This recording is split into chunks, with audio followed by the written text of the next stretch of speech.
पैगंबरों का रोज़ा दिखा दे खुदाया,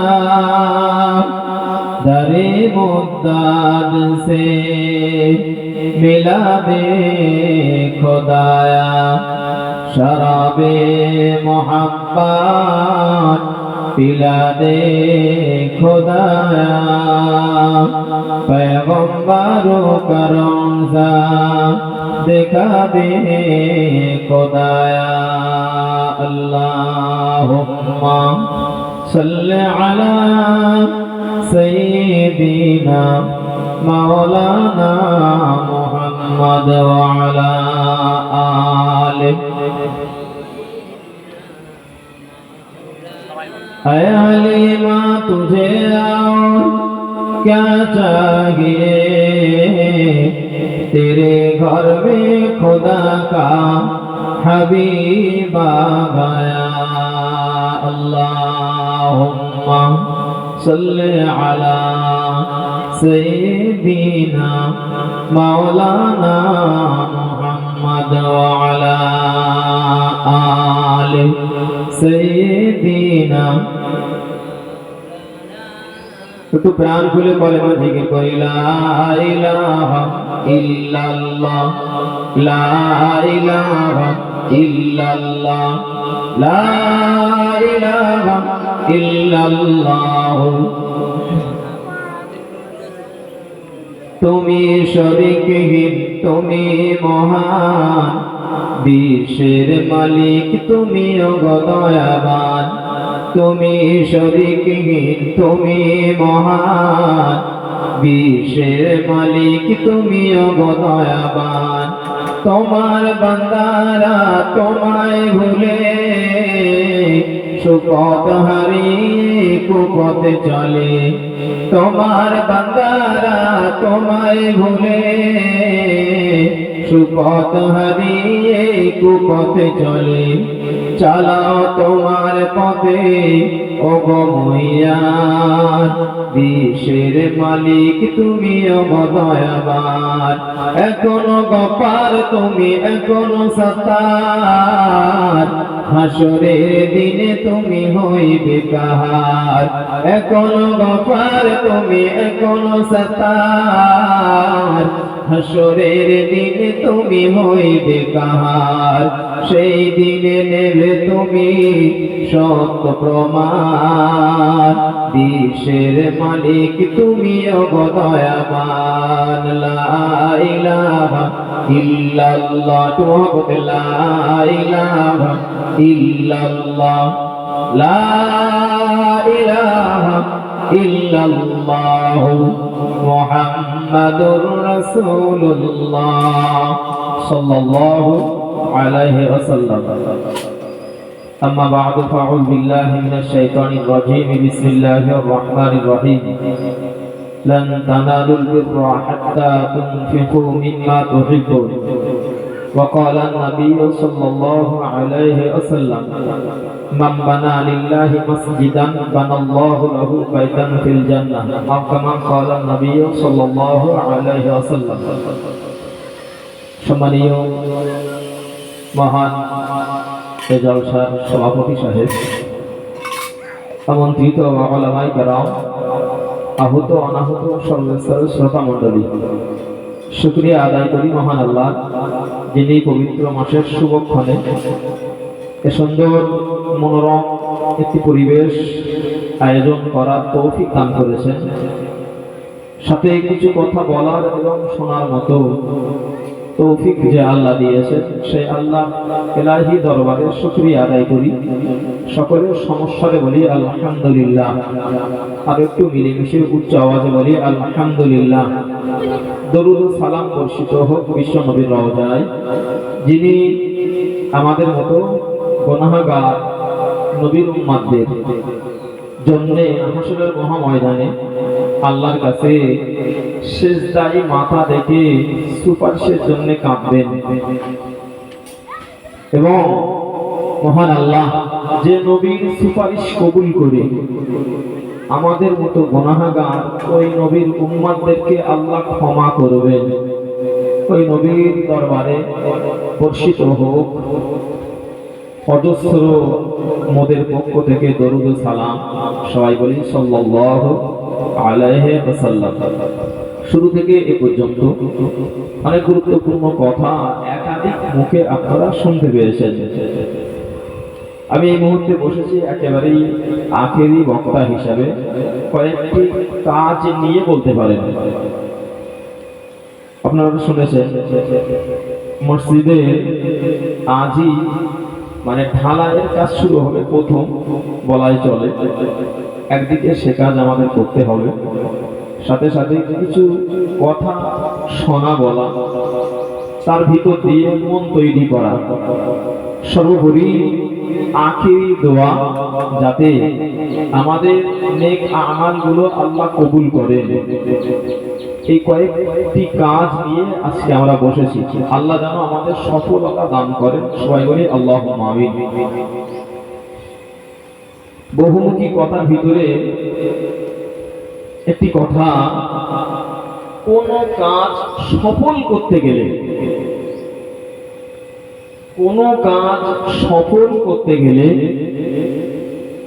দুটি বিষয়ে খেয়াল রাখতে হবে। একটি হলো যে কাজটি আমি করতে যাচ্ছি যতই কঠিন হোক না কেন আমার চেষ্টা থাকতে হবে পরিপূর্ণ। হারানসোল চেষ্টা যদি আমি চালাতে পারি তাহলে তার প্রতি আল্লাহর রহমত অবতীর্ণ হবে। দুই নম্বরে আপনাকে মনে রাখতে হবে যে অবশ্যই আমার নিয়াতটা ঠিক থাকতে হবে। নিয়াত হবে ভালো এবং চেষ্টা থাকবে পরিপূর্ণ। তাহলে নিয়াত হবে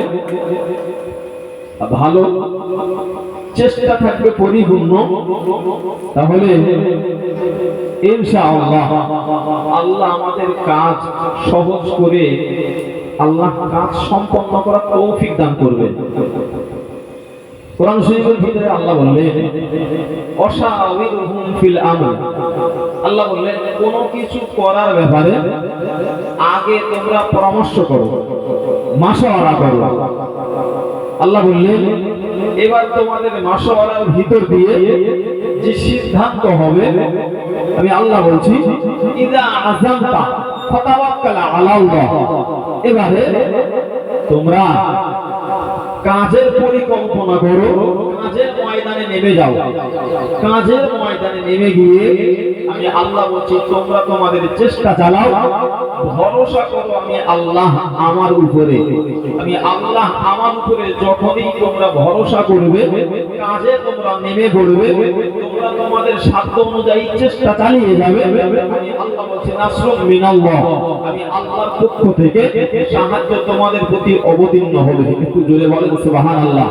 এজন্যই তো আমরা দেখতে পাই বৃহৎ কাজ, বিশাল বিশাল কাজ, একদিকে তার উপরে পরিশ্রম যেমন দিতে হয়, অপরদিকে আর্থিক সাহায্য সহযোগিতা সে জায়গায় প্রয়োজন হয়।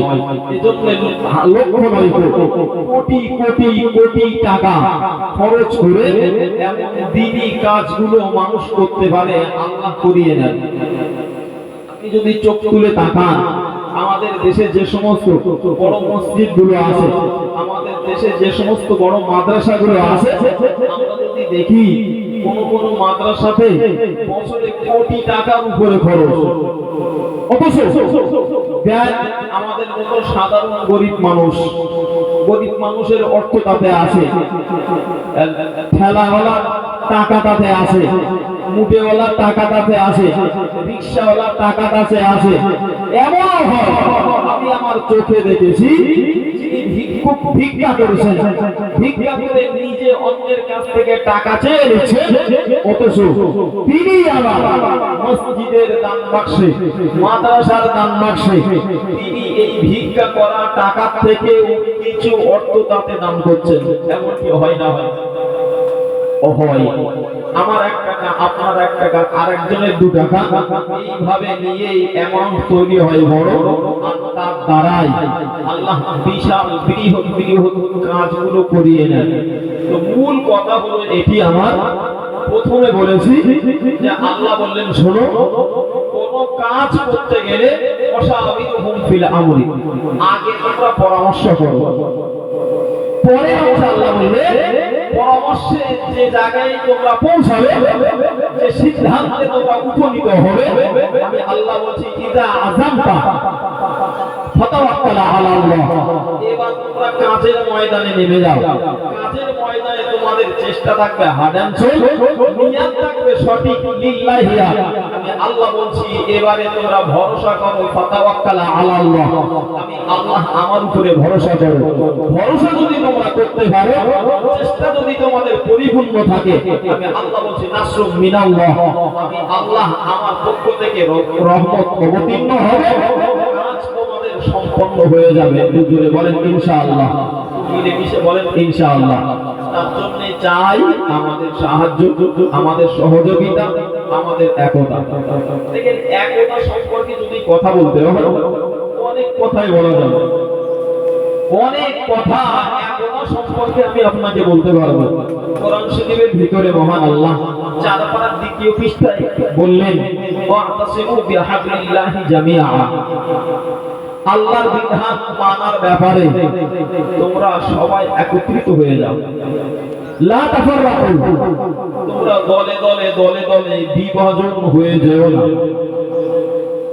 আল্লাহ কোরআন শরীফের ভিতরে পরে বললেন তোমরা যদি দলে দলে বিভাজন হয়ে যাও, লা তাফসালু, তোমরা বিভাজন হয়ে যদি যাও, শোনো আমি আল্লাহ বলছি, তাহলে তোমাদের থেকে শক্তি হ্রাস পাবে, শক্তি লোপ পাবে, তোমরা দুর্বল হয়ে যাবে।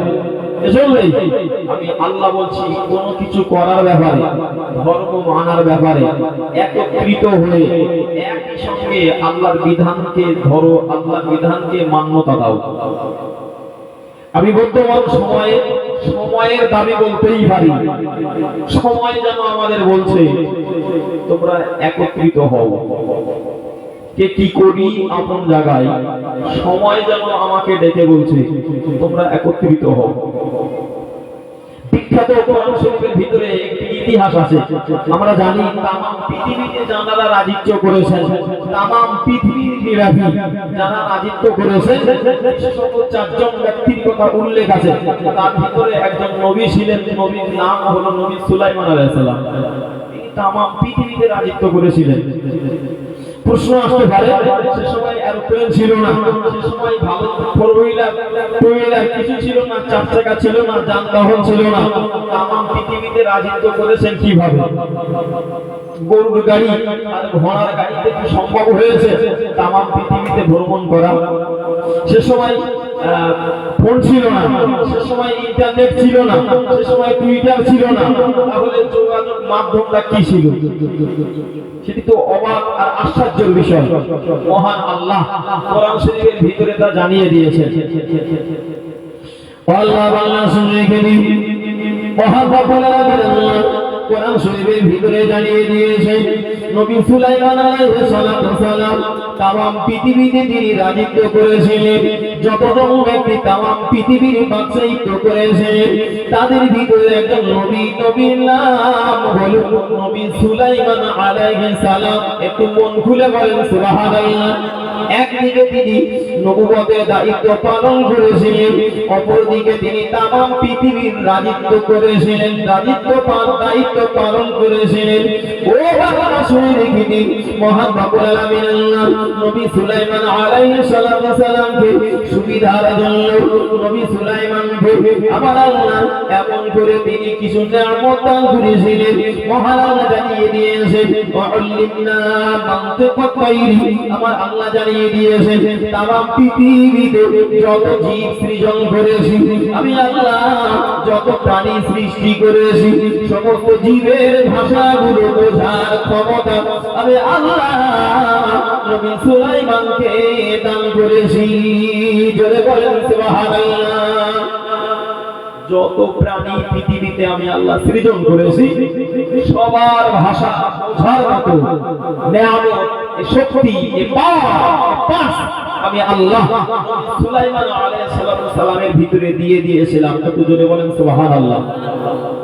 ও আল্লাহ শুনে গেলেন মহাপুর আমিন আর একটি প্রশ্নের জবাব জানো তিনি আগে দিয়ে দিয়েছেন ও দুনিয়ার ভাবুক মানুষ তোমাদের চিন্তা হতে পারে तमाम পৃথিবীতে রাজত্ব করতে গেলে এক জায়গা থেকে আরেক জায়গার যোগাযোগ নিতে গেলে সংবাদ জানতে গেলে বর্তমান সময়কে দিয়ে যদি আমরা ভাবি তাহলে ফোনের মাধ্যমে ইন্টারনেটের মাধ্যমে টুইটারের মাধ্যমে আমরা যেমন খবর পেতে পারি না না সে সময়ে সে যুগে তো ফোন ছিল না ইন্টারনেট ছিল না টুইটার ছিল না এবং শুনে রেখে দিন তাহলে নবী সুলাইমান আলাইহিস সালাম কেমন করে এরোপ্লেন না পাওয়ার পরে টুইলার না পাওয়ার পরে এক দেশ থেকে আর এক দেশের সংবাদ কিভাবে দিয়েছেন যোগাযোগ তিনি কেমন ভাবে করেছেন মহান আল্লাহ জানিয়ে দিয়েছেন ও দুনিয়ার মানুষ শুনে রেখে দাও আমি আল্লাহ জবাবটি তোমাদের যেন দিয়েই দিয়ে দিলাম কোরআন শরীফের ভিতরে আল্লাহ জানিয়ে দিয়েছেন আলি সুলাইমান আর-রিয়াহা বুদুহা শাহরু ওয়া রাহুহা শাহর মহান আল্লাহ জানিয়ে দিয়েছেন নবী সুলাইমানের জন্য যানবাহন হিসেবে আমি আল্লাহ আমার বড় নিয়ামত বাতাস হাওয়াকে আমি আল্লাহ নবী সুলাইমানের জন্য যানবাহন বানিয়েছিলাম জোরে বলেন সুবহানাল্লাহ এমনি কাহিনী না কোরআন শরীফের কথা বলছি আল্লাহ বললেন আলি সুলাইমান আর-রিয়াহা বুদুহা শাহর ওয়া রাহুহা শাহর আল্লাহ বললেন সুলাইমানের জন্য আমি আল্লাহ হাওয়াকে যানবাহন বানিয়েছিলাম গতিবেগ তার কত সে হাওয়ায় চড়ে কত গতিবেগ নিয়ে কত দূরে যেতে পারতেন সময় কত লাগতো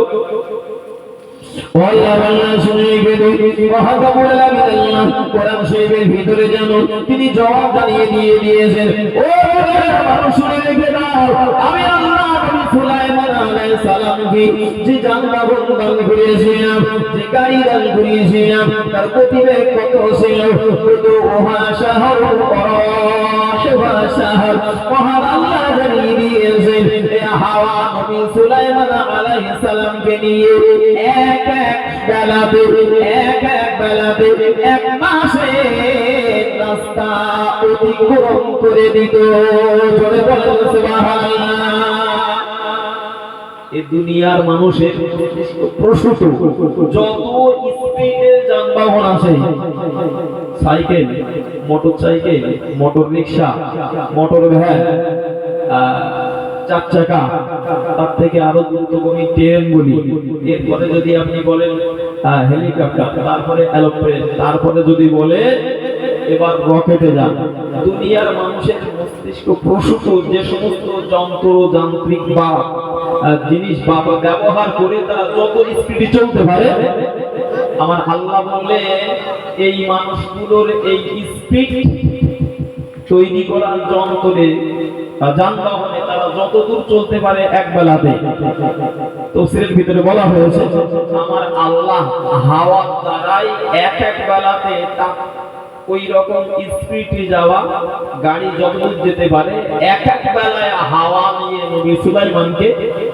এক মাসের রাস্তা ভ্রমণ করিয়ে দিত একটু জোরে বলেন সুবহানাল্লাহ হিসাবটা বুঝেছেন যে আপনার রকেট এক মাসে যত দূর যেতে পারে আপনার রকেট এক মাসে যত দূর যেতে পারে হাওয়া এক বেলাতে নবী সুলাইমান আলাইহিস সালামকে নিয়ে ওই এক মাসের রাস্তা ভ্রমণ করিয়ে দিত একটু জোরে বলেন সুবহানাল্লাহ তার মানে আমরা বুঝতে পারি একদিকে যদি জীবজন্তুর ভাষা তিনি বুঝতে পারেন তাদের সমস্যার সলিউশন তিনি দিতে পারবেন অপরদিকে যোগাযোগের জন্য হাওয়া দিয়ে এক বেলাতে এক মাসের রাস্তা ভ্রমণ করিয়ে দিত মানে যোগাযোগের কোনো সমস্যা হতো না কোনো সমস্যা বুঝতেও তার কোনো সমস্যা হতো না একটু জোরে বলেন সুবহানাল্লাহ আমি যে কথাটি মাথায় দেওয়ার জন্য এই পর্যন্ত এতগুলো কথা বলেছি মহান রব্বুল আলামিন নবী সুলাইমান আলাইহিস সালাতু সালাম তিনি রাজত্ব দান করেছে। কোন একদিন তিনি বাহিরে হবে। নবী সুলাইমান আলাইহিস সালাতু সালাম বাহির হবার মুহূর্তখানা মহান আল্লাহ জানিয়ে দিয়েছেন। কেমন ছিল তার মুহূর্ত মহান আল্লাহ কোরআন শরীফের 19 পারা 16 পৃষ্ঠা প্রথম লাইনে জানিয়ে দিয়েছেন। আমার আল্লাহ বললেন ওয়াহশিরা সুলাইমান জুনুদুহু মিনাল জিন্নি ওয়াল ইনসি ওয়াত-তায়রি ফাহুম ইউযাউন। মহান আল্লাহ জানিয়ে দিয়েছেন নবী সুলাইমান আলাইহিস সালাম কোন একদিন কোন জায়গায় যাওয়ার জন্য বাহিরে হবে। তিনি সঙ্গে করে সঙ্গ বানিয়েছেন। মানব জাতির ভিতর থেকে কিছু মানুষ তিনি চয়ন করেছেন।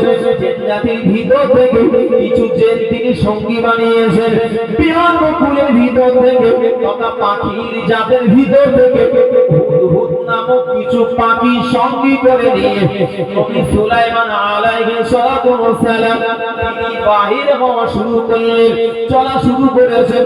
চলতে চলতে চলতে চলতে মহান আল্লাহ জানিয়ে দিয়েছেন হাত্তান নামলাতা এমন কি আমার নবী সুলাইমান আলাইহিস সালাম যে সময়ে তিনি চলা শুরু করলেন একটি পিপিলিকা চালার কাছে তিনি পৌঁছেছেন। চালার কাছে তিনি পৌঁছেছেন। আর এই কাছাকাছি এই শব্দটা তাফসীর করতে গিয়ে তাফসীরের ভিতরে বলা হয়েছে এমন কাছে গিয়েছে কখনো 3 মাইল দূরত্ব। যে জায়গায় পিপিলিকা চাক করে আছে সেখান থেকে নবী সুলাইমান আলাইহিস সালাম 3 মাইল দূরে দাঁড়িয়ে আছেন। 3 মাইল দূরত্ব থেকে তিনি লক্ষ্য করে দেখেন যে চাকের কাছে একটি ছোট গাছ বলি ঘাস বলি ছোট একটি চারা বা ঘাস আছে, তার উপরে একটি পিপিলিকা। এই উপরে গাছের উপরে থাকা পিপিলিকাটি নিচেই চড়ে বেড়ানো পিপিলিকাদের ডেকে কিছু কথা পরামর্শ স্বরূপ বলছে। কি বলছে? আল্লাহ কথাটি কোরআনের ভিতরে উঠিয়ে দিয়েছেন।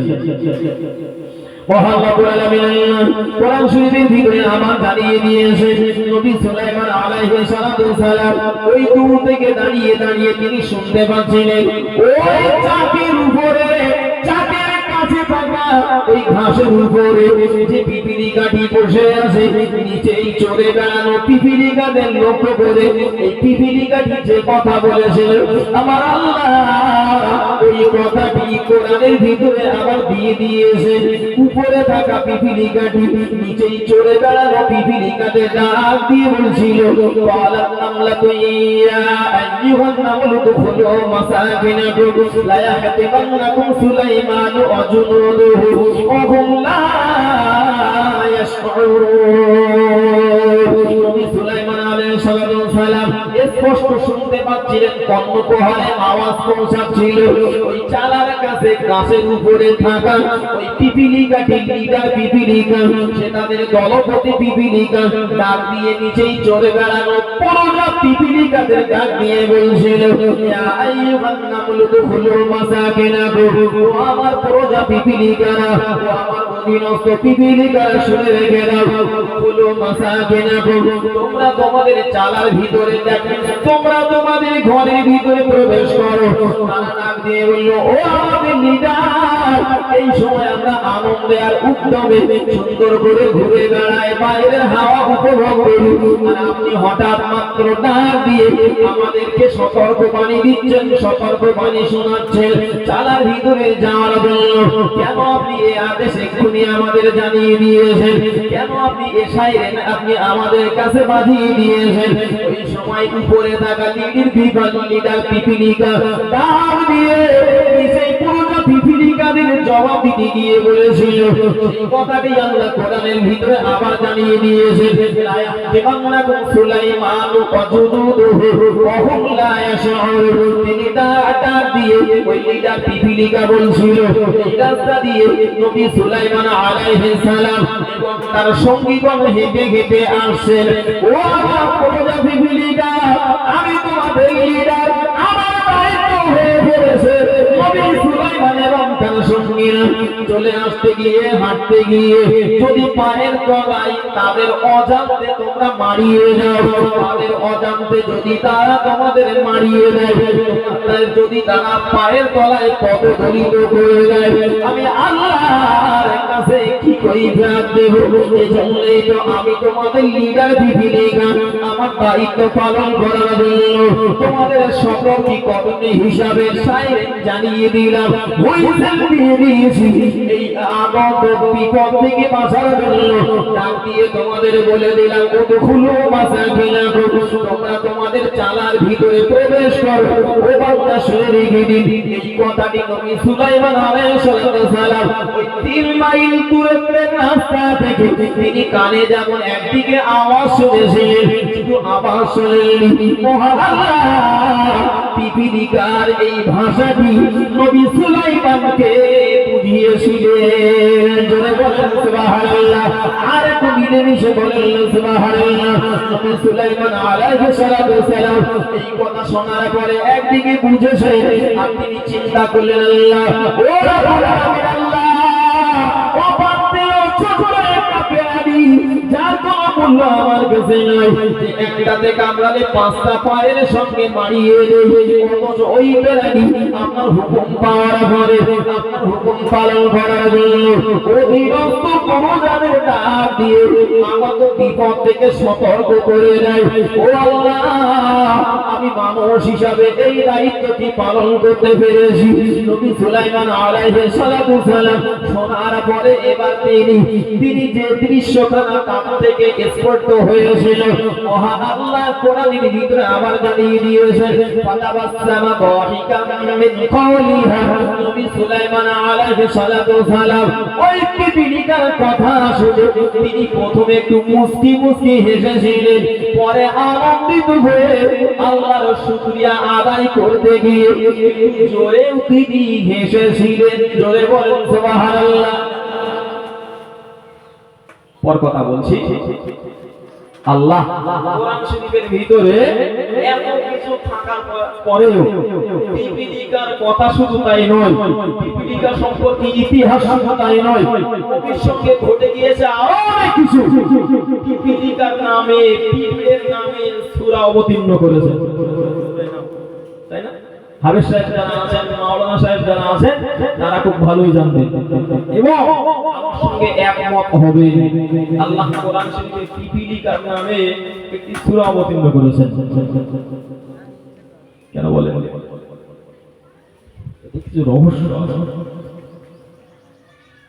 দেখেন, পিপিলিকার ভিতরে যা গুণ আছে সব গুণগুলো না নিতে পারলে, যদি কিছু আমরা নিতে পারতাম তাহলে এই দলে দলে বিভাজন আমাদের হতে হতো না। আপনি বলবেন কেমন?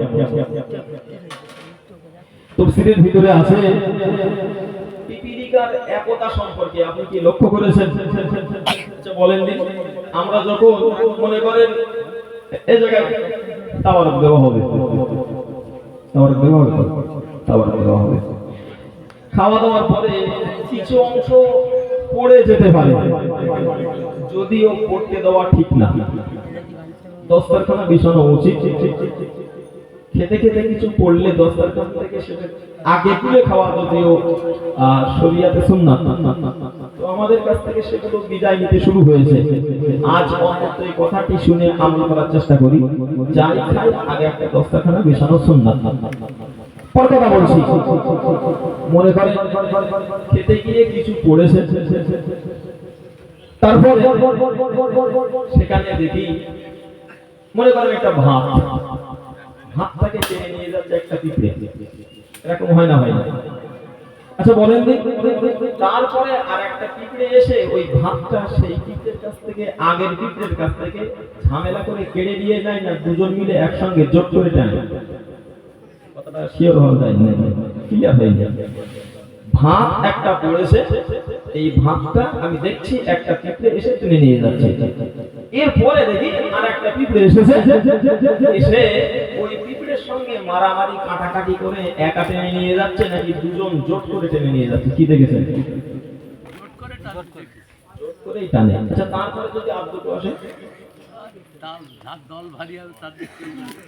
আচ্ছা এরকম কোনোদিন দেখেছেন যে ওদের মেরে ওই দুজনের মেরে এই টেনে নিয়ে যাচ্ছে নাকি চারজন চারটে পিঁপড়ে একসঙ্গে টেনে নিয়ে যাচ্ছে? খাবার যদি একটা ভাতও হয় তাতে 10টা পিঁপড়ে যদি এক জায়গায় হয় 10 জন মিলে একটা ভাত নিয়ে যায়, তাই না? আল্লাহ বাংলা শুনলে পিপিলিকার নামে এমনি সূরা অবতীর্ণ করেনি, তিনি পিপিলিকার নামে সূরা অবতীর্ণ করেছেন একদিকে বোঝার জন্য। ও দুনিয়ার মানুষ জাতি, আমি রব্বুল আলামিন আল্লাহ তোমাদের ব্যাপারে আমি আয়াত অবতীর্ণ করেছি। শুধু তাই নয়, আমি আল্লাহ তোমাদের ব্যাপারে আয়াত অবতীর্ণ করতে তোমাদের হুকুম দিয়েছি, নির্দেশ দিয়েছি। তাই হুইপ আমি আল্লাহ জানিয়ে দিয়েছি তোমরা একত্রিত হও। আল্লাহ বলেছি ধর্মের বিধানটাকে তোমরা একের সঙ্গে মজবুতির সঙ্গে ধারণ করো না, লা তাফাররাকু তোমরা পৃথক হয়ে যেও না। একটা ছোট্ট অবলা প্রাণী অপান্তেও ছোট্ট একটা প্রাণী যার কোনো মূল্য আমার কাছে নাই, সে আমাকে যেন বুঝিয়ে দিয়ে গেল ও পৃথিবীর মানব মণ্ডলী, মহান আল্লাহ নিজে আপনাদেরকে শ্রেষ্ঠ জাতি বলে নিজেই খেতাব দান করেছেন। আর আপনারাই তো দেখা যায় দলে দলে দলে দলে বিভাজন হয়ে যায়। না না, আপনারা আমাদের দেখে শিক্ষা নিতে পারেন। যদি একটা ভাতের দানা হয়, যদি একটি ছোলার দানা হয়, যদি একটি মুড়ি পড়ে যায়, আমরা একজন যদি সেটিকে পাই, পরে 5 জন আসলে একই সঙ্গে জোট বেঁধে সেটাকে নিয়ে আমাদের বাসায় চলে যায়। না না, আর আমি লক্ষ্য করে দেখেছি যারা এই পিপিলিকাদের মারিয়ে চলে মানব সমাজের কিছু মানুষ, সবাইকে আমি খুশি করবো না ও বান্দা। তাহলে একটা ভাগ করলে 2টো পিপিলিকা, 3টে পিপিলিকা, 10টা পিপিলিকা মিলে মিশে সেটাকে নিয়েছে আপন বাসায় নিয়ে গিয়েছে। আর এই পৃথিবীর শ্রেষ্ঠ জাতি মানব মণ্ডলী মিলে মিশে দল একটা করাতে দূরের কথা, অন্যের মুখের খাওয়ার এই জাতি কেড়ে খেয়েছে, আছে না নাই? খেয়েছে। ভাইয়ের হক ভাই মেরেছে, মেয়ের ফাঁকি মেরে ছেলের দেশে, ছেলের ফাঁকি মেরে আর একজনের দেশে, আর নাতির ফাঁকি মেরে সব আরেক ছেলের নামে লিখে। আরো কত আছে, নিচে আমি আর নাই গেলাম, আরো কত আছে। বনের হিংস্র প্রাণী যা আছে তার ভিতরে বাঘকে হিংস্র বলা যায় না? যায় না? যায় না? বাঘ হিংস্র প্রাণী সম্পর্কে পড়াতে গিয়ে, আমি মাদ্রাসায় পড়াতে গিয়ে একদিন দেখি বাঘ সম্পর্কে পড়াতে গিয়ে ছেলেদের, আমি আগে অত জানতাম না, একটি কথা আমি পেয়েছি যে বাঘ যতই হিংস্র হোক, বাঘ কোনদিন অন্য কোনো প্রাণী শিকার করে নিয়ে যাচ্ছে, বিশেষ করে বাঘ অন্য কোনো বাঘ শিকার করে নিয়ে যাচ্ছে, আর একটা বাঘ তার কাছ থেকে মেরে কেড়ে নিয়েছে। রাম ভাই, আপনাদের নজরে পড়েছে কিনা আমি জানি না, তো আমি তো দেখিনি বলতে পারবো না, তবে পড়েছি যেটা সেটি বলছি। তাহলে বনের হিংস্র প্রাণী বাঘ, বাঘ কি করে? অন্যের শিকার করা খাবার মুখের থেকে কেড়ে নেয় না। কেতাবের ভিতরে আছে বাঘ যা শিকার করে মূল কিছু দিল কলিজা খেয়ে কিছু অংশ রেখে যায়, পরে যে আসবে সে যেন পায়। হিংস্র হলো বাঘ যে অন্যের শিকার করা খাবার মুখ থেকে কেড়ে নিয়ে খায় না, আর দয়াবান মানুষ অন্যের মুখ থেকে কেড়ে খায়।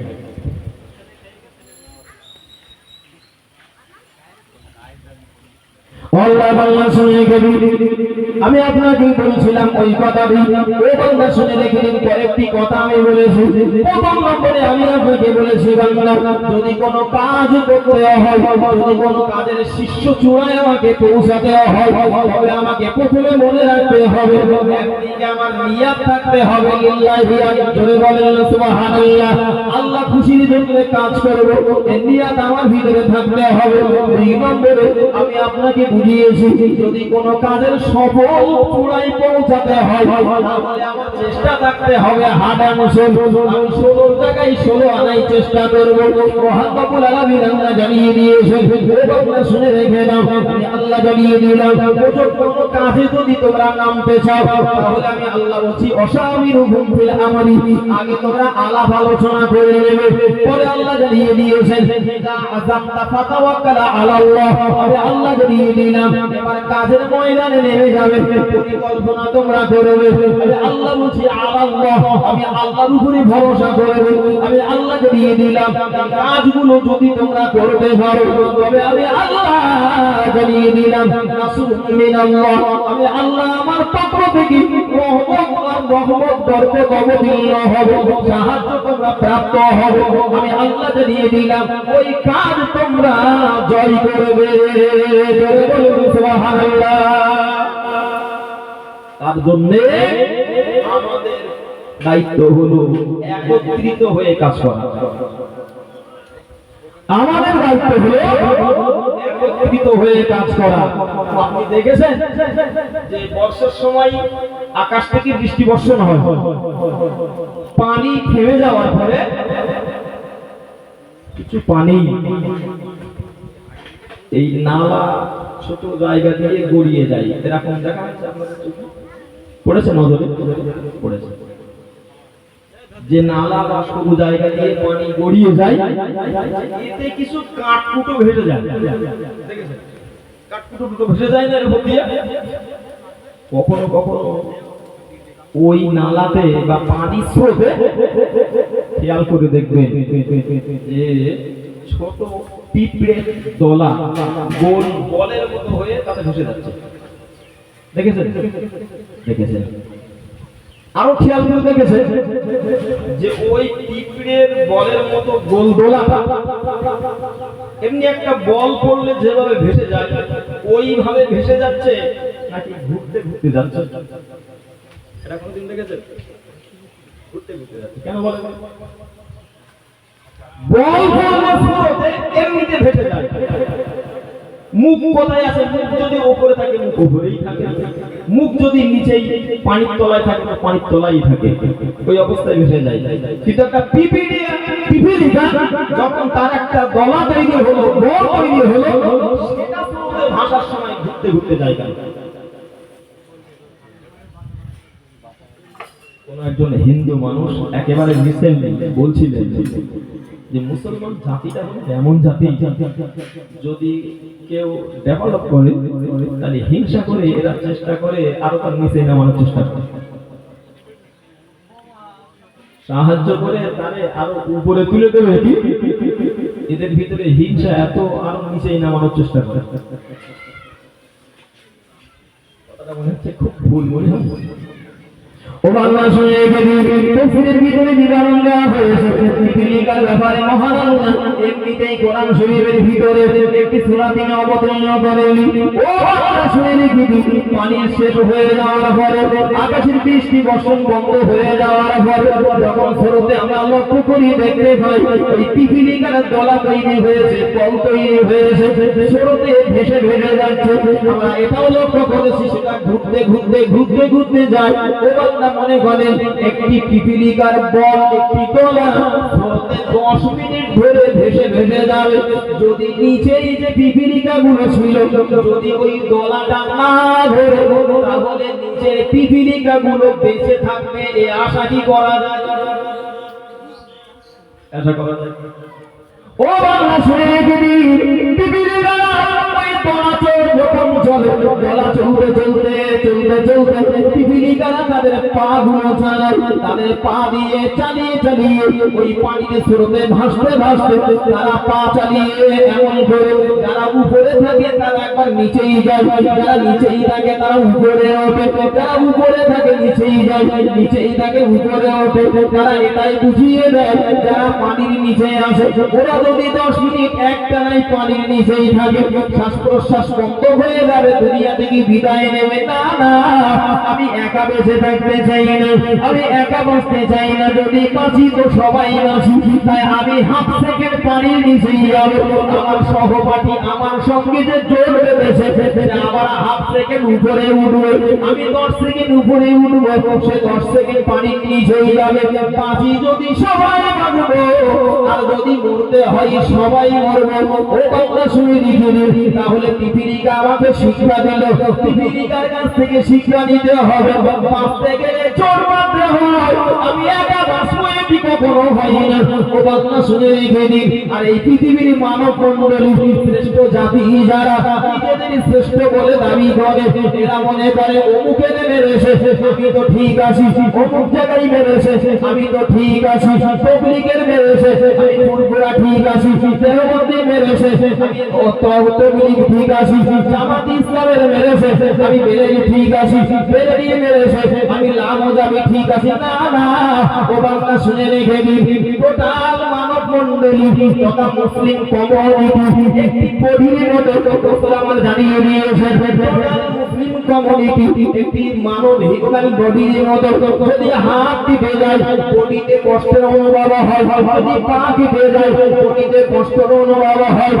আমার জানিয়ে দিয়েছে তোমার শরীরে কোনো অঙ্গ যখন কেটে যাবে তুমি যেমন ব্যথা অনুভব করো, একজন মুসলমানের উপরে যদি কষ্ট হয়, অত্যাচার হয়, তোমার শরীরের অঙ্গ কেটে গেলে যেমন ব্যথা অনুভব করো, একজন মুসলমান ভাইয়ের কষ্ট হলে ওই রকম ব্যথা অনুভব করার নামই তো ঈমানদার। তো মিলে মিশে বলেন সুবহানাল্লাহ। এজন্যে সময় এসেছে, সময়ের দাবি। কাজ করতে হবে হার্ড অ্যান্ড সোল চেষ্টা দিয়ে, নিয়াত রাখতে হবে আল্লাহর উপরে ভরসা করে, আর একত্রিত হতে হবে আমাদের। দলে দলে বিভাজন বন্ধ করতে হবে। জানেন উসমান গনি রাদিয়াল্লাহু আনহু তাকে শহীদ করা হয়েছিল, এটি আপনাদের জানা আছে। লম্বা ইতিহাস আমি বলতে চাচ্ছি না। সাহাবায়ে কেরামদের ভিতরের কিছু সাহাবী এসেছিলেন আলী রাদিয়াল্লাহু আনহুর কাছে যে এরপরে আপনি হবেন খলিফা, আপনি বায়াত গ্রহণ করুন। ও বান্দা শুনে গেলেন হযরত আলী কারামাল্লাহু ওয়াজহাহু রাদিয়াল্লাহু আনহু তিনি ডাক দিয়ে বলেছিলেন, ও সাহাবীরা, ও সাহাবীরা শুনে গেলেন, আপনারা আমার কাছে এসেছেন আমি যেন তৃতীয় খলিফা নিযুক্ত হই, আমি যেন বায়াত গ্রহণ করি। না না, আমি বড় ভয় পাই, আমি বড় ভয় পাই, আমি বায়াত গ্রহণ করতে বড় ভয় পাই। কারণ আমি আপনাদের জানিয়ে দেব আলী রাদিয়াল্লাহু আনহু ডাক দিয়ে নবী সাহাবীদের বলেছিলেন, ও নবী সাহাবীরা শুনে রেখে দেন, একটি জঙ্গলে দুইটি মহিষ ছিল।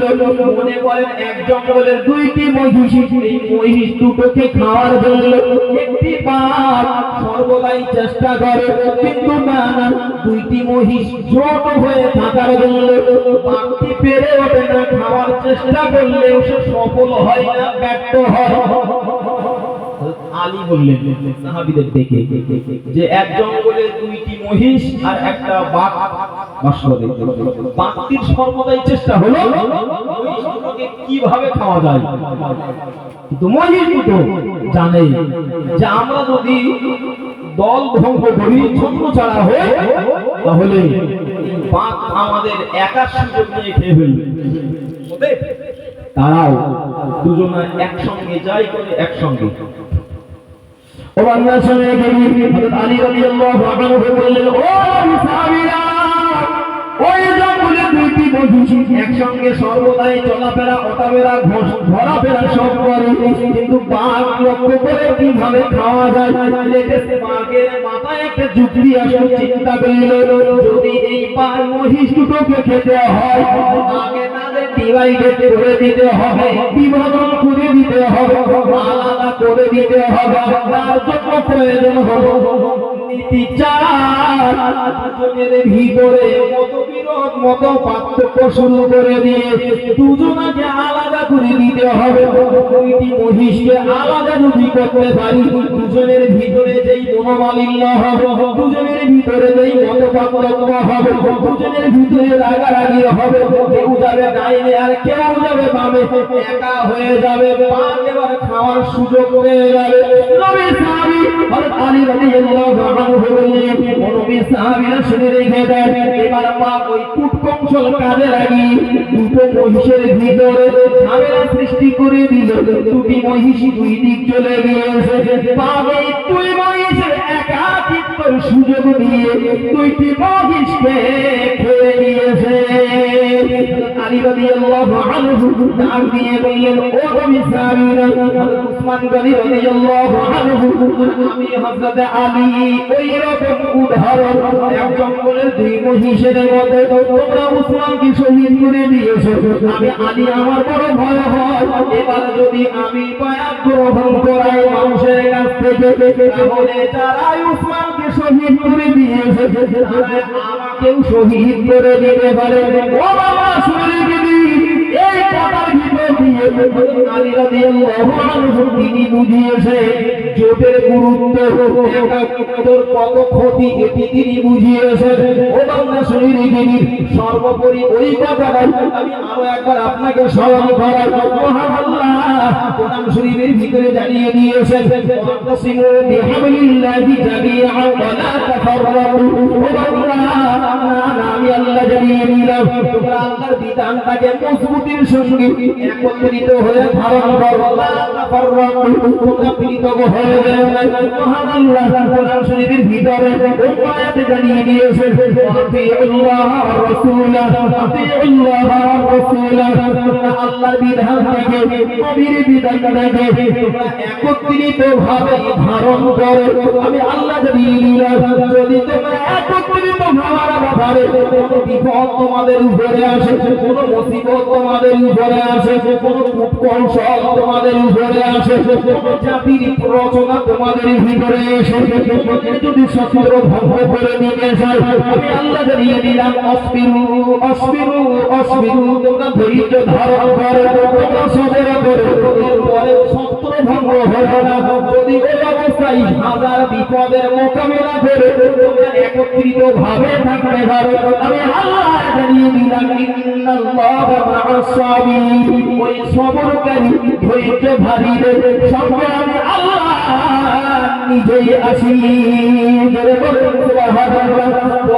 পরোক্ষভাবে আল্লাহ যেন এটি বুঝিয়ে দিয়েছে জাতির উপরে বিপদ আসার পরে আমি আল্লাহর উপরে ধৈর্য ধারণ করে চোখবদ্ধ হয়ে থাকতে পারে আর ধৈর্য ধারণ করতে পারে, আমি আল্লাহ তাদের সঙ্গী, দ্যাট মিন্স আমি আল্লাহ আমার সাহায্য তোমাদের উপরে নেমে আসবে।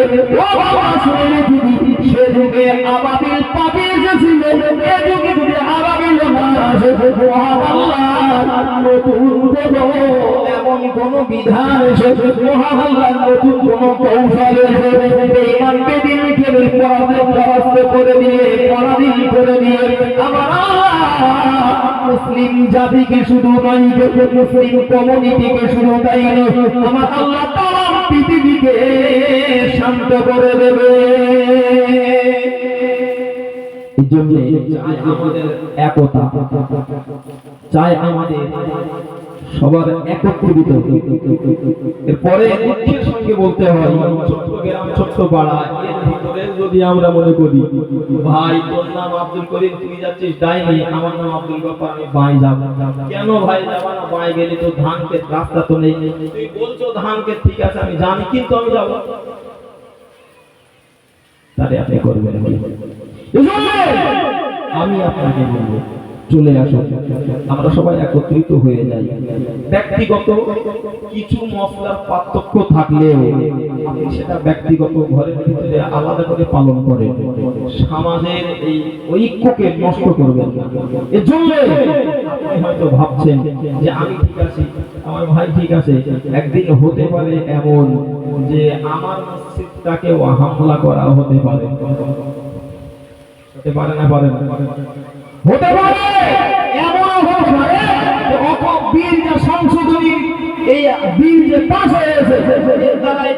হতে পারে আপনার মসজিদে অকফ সম্পত্তি উপরে আছে, আর বলবে দেখো কমিটিতে যারা আছে তাদের সবার কথা তো নিতে হবে। অতএব আপনার মসজিদের ইমাম সাহেব মনে করেন এমন অপরাধের অপরাধী না করুন, ফতোয়ার দৃষ্টিতে নামাজ পড়া যাবে না। মনে করেন কুতুবুদ্দিন হাবিব সাহেবের কথা বলি, বন্ধু মানুষ, কার বলে আর কি মরবো। মসজিদের ইমাম নামাজ পড়েই আগে একটা সিগারেট টানে। ঈদের সময় জওয়ান যুবক ছেলেদের সঙ্গে খুব বন্ধুত্ব, ওরা তো দিয়ে আল্লাহর রহমে একেবারে ক্লিন সাফ করে দেবে। তো বললো তো তোরা যখন সবাই করছিস, আমি তো অনেকদিন ধরে দেখিস, এবারটা সাফ করে দেয়। আর ঈদি বেড়াতে যেতে হবে, তা কাজ করি, এখন তো ট্রেন্ডিং হয়েছে ছেঁড়া গান করি একটা। ঈদের দিনে ইমাম সাহেব কুতুবুদ্দিন হাবিব সাহেব নামাজ পড়িয়ে উঠে সিগারেট টানতে টানতে আপনাদের সঙ্গে মুখটা ফ্রেশ করে এসে ছেঁড়া প্যান্ট করে ছেলেদের সঙ্গে মনে করেন বেড়াতে গিয়েছে, ঘুরে এসে এবার এসার জামাতে ইমামতি করবে। আচ্ছা বলেন নামাজ পড়বেন কে কে করবেন?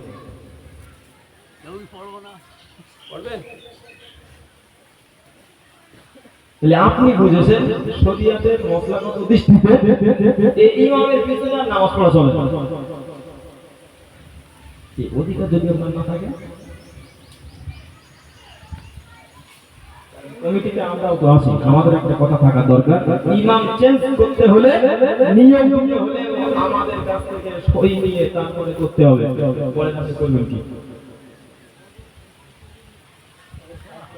আপনার যে কবরস্থান আছে, ওই অধিকৃত কবরস্থানে যদি আপনার এমন দিন আসতে পারে, এই জায়গায় যদি আপনার বাবা মারা যায়, তাহলে এই জায়গায় দাপন করতে হলে কবর খুঁড়তে গেলে হতে পারে এমন দিন আসতে পারে, আমাকে সই করে আনতে হবে কোন জায়গা থেকে যে আগে সিগনেচারটা নিয়ে যাও, তারপর দাপন করো। আল্লাহ আল্লাহ শুনে রেখে প্রকৃত আমি আর লম্বা করতে চাচ্ছি না, আমি বিষয় শেষ করব। এবং শুনে রেখে বিশ্বনবী মুহাম্মদুর রাসূলুল্লাহ সাল্লাল্লাহু আলাইহি ওয়াসাল্লাম মক্কা থেকে সবাই মদিনায় আসে। আল্লাহ আল্লাহ শুনে রেখে নবী সাহাবীরা নবীর সঙ্গে সঙ্গ দিয়ে মক্কা থেকে মদিনায় আসে। মদিনার মানুষেরা সাদরে গ্রহণ করেছিলেন। একজন সাহাবী তার দিয়ে নবীকে দেখে বললেন, ইয়া রাসূলুল্লাহ,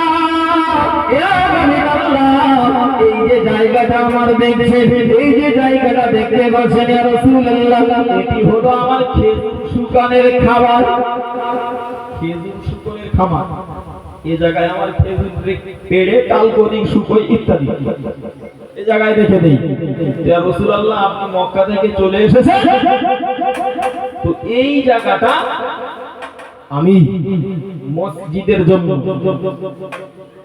আল্লাহ বাস্তে আল্লাহর কাছে অক্ষ করে দিলাম। সুবহানাল্লাহ, মিলেমিশে বলেন সুবহানাল্লাহ।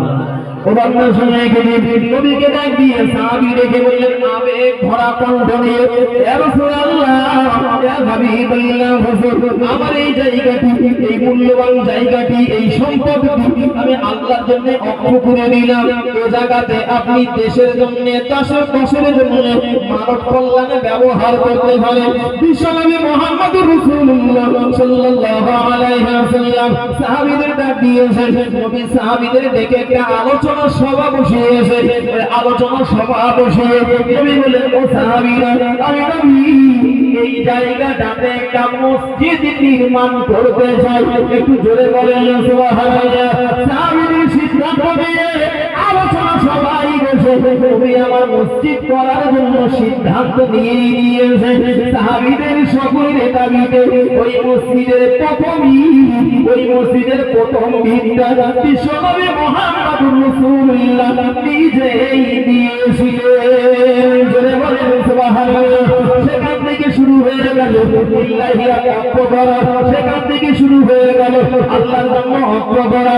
ও রাসূলুল্লাহ, বিশ্বনবী মুহাম্মদুর রাসূলুল্লাহ ওই মসজিদটা নিজেই বানিয়েছিলেন। এই মসজিদের নাম দেওয়া হয়েছিল মসজিদে কুবা। জোরে বলেন সুবহানাল্লাহ।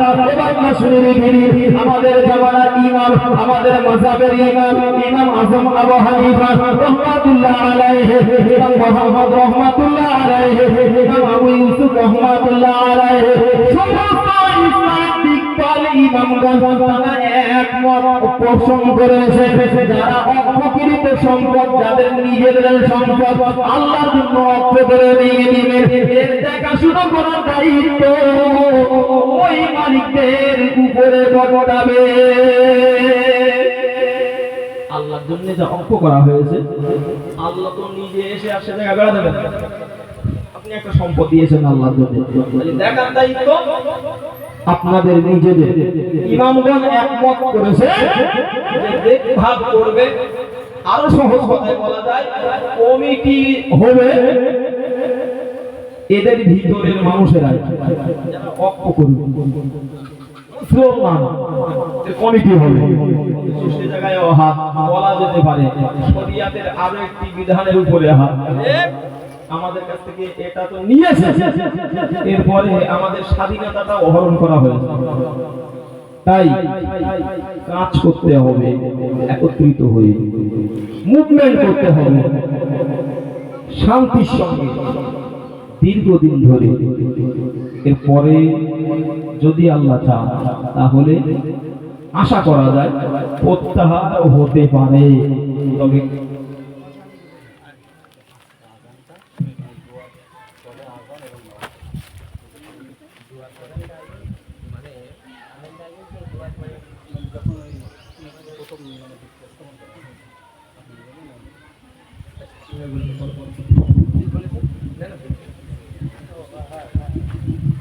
আসসালামু আলাইকুম ওয়া রাহমাতুল্লাহ।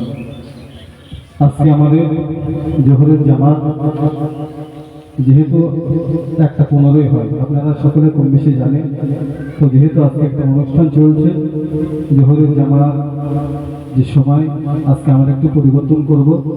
আজকে আজানটা হবে যখন হুজুর, আমাদের হুজুরের উপরে আসে, হুজুর উপরে আসে, আমার হুজুর এসেছেন জনাব হযরত আলহাজ হাফিজ মাওলানা নুরুল আমিন সাহেব হুজুর।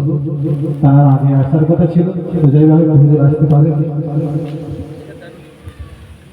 হুজুর একটু কর্মব্যস্ত মানুষ, তো হুজুর এসেছেন। তো হুজুর এবং আমাদের যিনি বক্তা জনাব হাফেজ মাওলানা মুফতি বাকিউল্লাহ ভাইজান, দুজনে মিলে প্রথমে ঈদটা বসাবে, আমরা প্রত্যেকেই সেখানে যাব। তারপরে দোয়া সদস্যনি এখানে হুজুর করবে, মানে হুজুররা করবে, করার পরে তারপরে আমরা এশার এই জোহরের জামাত একত্রিতভাবে আদায় করব। আর যখন যাবে সেই সময় আজান হবে, যখন ঈদটা দিতে যাবে সেই সময় আজান হবে। এটা কমিটির পক্ষ থেকে নির্ধারণ করা হয়েছে। তো আপনারা প্রত্যেকে জামাতের সঙ্গে নামাজ পড়বেন। অবশ্যই প্রত্যেকের জন্য তো মেহমানদারির ব্যবস্থা আছে, আপনারা প্রত্যেকে আমন্ত্রিত, প্রত্যেকে মেহমানদারিত্ব গ্রহণ করে তারপরে আপনারা প্রত্যেকেই যাবেন। তো হুজুর এখন জলসা করছে।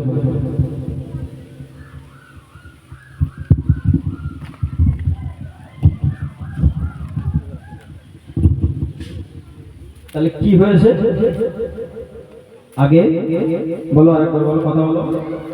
এখানে জলসা শেষ করে মানে আমরা ওখানে প্রথম ভিত্তি স্থাপন হবে, হবে।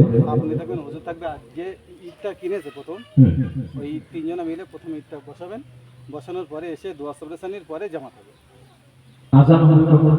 আজান ওই যখন যাব তখন, মানে আমরা যে সময়টা যাব ওই সময়টা খালি সময় থাকবে, সে সময় আজান দিয়ে দেবে। হ্যাঁ, আজান হয় শেষ করে ভিত দিতে হবে, আর না ভিত দিয়ে আজান দিতে হবে, মানে এদিকে আজান চলবে তখন ভিত হবে, এরকম হবে না না, ওই তার মানে আমরা মানে এখান থেকে যেতে যেতে যে সময়টা ওর ভেতরে তো আজান হয়ে যাবে। আচ্ছা আচ্ছা, তারপরে ভিত দিয়ে এসে দোয়া সাবরেসানি দোয়া জামাত, করে তারপরে নামাজ পড়বো। যাক মাশাআল্লাহ, আলহামদুলিল্লাহ, এই সিদ্ধান্ত কমিটির পক্ষ থেকে আমরা মেনে নিলাম। পর কথা বলছি, অনেক কথাই আপনাদের কাছে আমি বলেছি। সূচনাতে কোরআন শরীফের একটি আয়াত পড়েছিলাম এবং রাসূলের জবানে বর্ণিত একটি হাদিস আমি আপনাদের কাছে পড়েছিলাম। কোরআন শরীফের 4 পারাতে মহান আল্লাহ বললেন, লা তানালুল বিররা হাত্তা তুনফিকু মিম্মা তুহিব্বুন। তত সময় ভালাই তোমরা অর্জন করতে পারো না হাত্তা তত সময় পর্যন্ত তুনফিকু মিম্মা তুহিব্বুন, তোমাদের মহব্বতের সম্পদ তত সময় আল্লাহর রাস্তায় তোমরা ব্যয় না করো। আল্লাহর রাস্তায় যত সময় তোমাদের মহব্বতের সম্পদ তোমরা ব্যয় না করো, তত সময় পর্যন্ত তোমরা পূর্ণ ভালাই অর্জন করতে পারো না। আর আজকে এমন একটি জায়গায় আমরা এসেছি, আপনি জানেন দুনিয়ার অন্য জায়গায় দেন, খেতে দেন, আর সেটি সামায়িকের জন্যও বলা যায়, কিন্তু রাসূল হাদিস শরীফের ভিতরে বললেন, মান বানা লিল্লাহি মাসজিদান বানাল্লাহু লাহু বাইতান ফিল জান্নাহ। দুনিয়াতে যদি একটি মসজিদ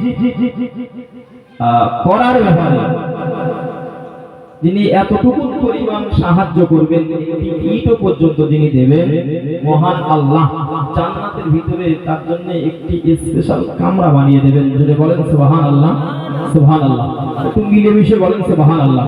যাই হোক, আমাদের এই জায়গায় একটি খুব দরকার ছিল, খুব প্রয়োজন ছিল। রাস্তাটা বেশ অনেকটা দূরত্ব, শীত বর্ষা গরম যেতেও কিছু কষ্ট মানুষের হতো।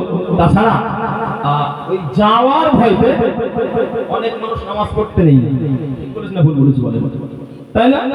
যাওয়ার ভয়তে পানি হচ্ছে, এমনও হয়েছে আমার কাছে আছে শুক্রবারের দিনে প্রচুর পরিমাণে পানি হচ্ছে, পানির জন্য শুক্রবারে নামাজও কাজা করতে হয়েছে, যাওয়া হয়নি। এরকম আছে না? নেই?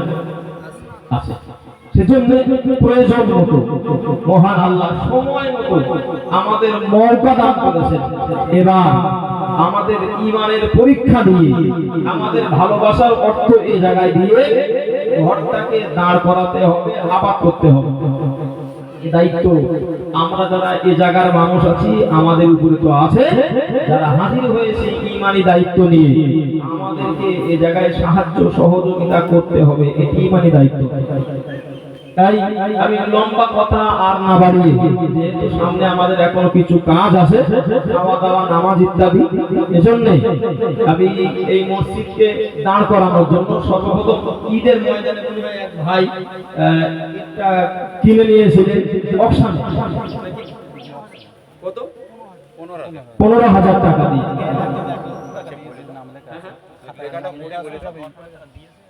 দেখেন, আর এই প্রথম 1 লক্ষ টাকা ঠিক আছে। আর 7 ভাই 500 টাকা তাই না? এই প্রথম 1 লক্ষ টাকা মানে মসজিদের জন্য দিয়েছেন ডক্টর জিশান আলী। সুবহানাল্লাহ, তাকবীর তো নারায়ে তাকবীর, আর কি জোরে তাকবীর, নারায়ে তাকবীর। এই রকম জোরে তাকবীর দিয়ে আর বিল প্রত্যাহার করাবেন না, একটু জোরে তাকবীর দেন তো, নারায়ে তাকবীর, আর জোরে নারায়ে তাকবীর।